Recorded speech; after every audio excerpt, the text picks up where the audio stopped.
Hi all, Andy here and welcome back to the channel where I'm back with the ProjectTT again today for episode 3.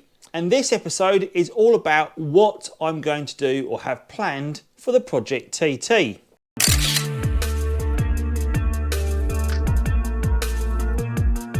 First of all, I want to thank each and every one of you that's given me a comment or emailed me or contacted me about your suggestions on what I should do with the TT. And to recap, I gave 3 options. Should I brake it? Should I put the car back on the road? Or should I turn it into a track day car? The reason for that is this car currently has no engine. So should I brake it for parts? Should I get another engine and replace it or try and fix the engine I have? Or should I put another engine in it, put loads of performance parts in it and put it on the track? Now don't forget, the car is a Cat N write-off, so it's non-structural, but it has been written off. There was lots and lots of input from all of you, so in third place and the most unpopular option for the car was to brake it for parts, and I can probably see why that would be the case. There's an awful lot of cars around right now being broken for parts, and the market is pretty much flooded with them, and because of this, the prices are quite low. After speaking to several breakers around the UK for the Mk1 TT, they have said it's quite difficult to sell parts for them at the moment because the market is so flooded with cars. So I've put that option to one side, which leaves us with 2 options. Do we turn it into a track car with performance parts, or do we put it back on the road? Surprisingly, I thought the majority of you out there would want to see this on the track. But it's come in at second place about putting the car on the track, and the winner in first place has been to put the car back on the road. However, I thought, well, can I combine those two in some way? And I thought, yes, I can. So what I'm going to do is I'm going to put the car back on the road as a fast road variant. So what do I mean by a fast road variant? Well, this is the 225 version of the Audi TT Mk1, so stock it would be pushing out 225.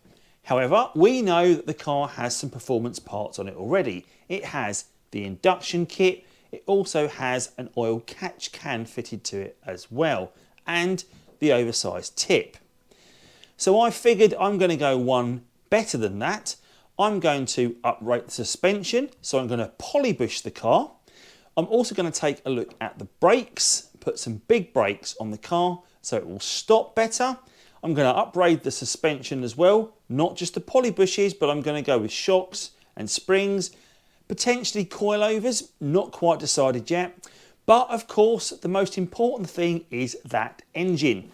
Now we need to take the engine out of the car before we even find out how damaged it is. My thoughts are the engine is written off and no good, and we are going to need another replacement. But before we do any of that, we need to get the engine out, and I need to commit myself to taking this car apart and getting it from what it looks like today into 1,000 pieces. I've made some space at the back of the garage.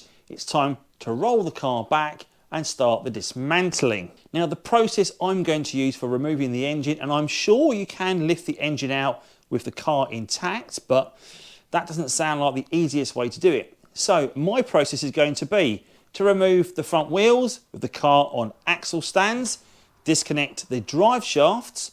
I'm also going to take the wheel liners out, and I'm going to remove the front bumper, at which point I'll remove the radiator. Don't forget, we've already drained the coolant from the car. I'm also going to remove all the front substructure. So when I'm talking about dismantling the front end of the car, the wheels will come off, yes, but also the front bumper, the headlights, all of this structure here. So we will be looking straight ahead at the engine. Then disconnect as much as I can from the engine, remembering where everything goes, and I'm going to document the entire process. And I hope you're going to watch along with me as we do so. At the point that the engine is completely disconnected, we'll undo the engine mounts and hopefully lift the engine free of the car. At which point we'll take the engine apart and we'll see how much damage has been caused by that failed cam belt.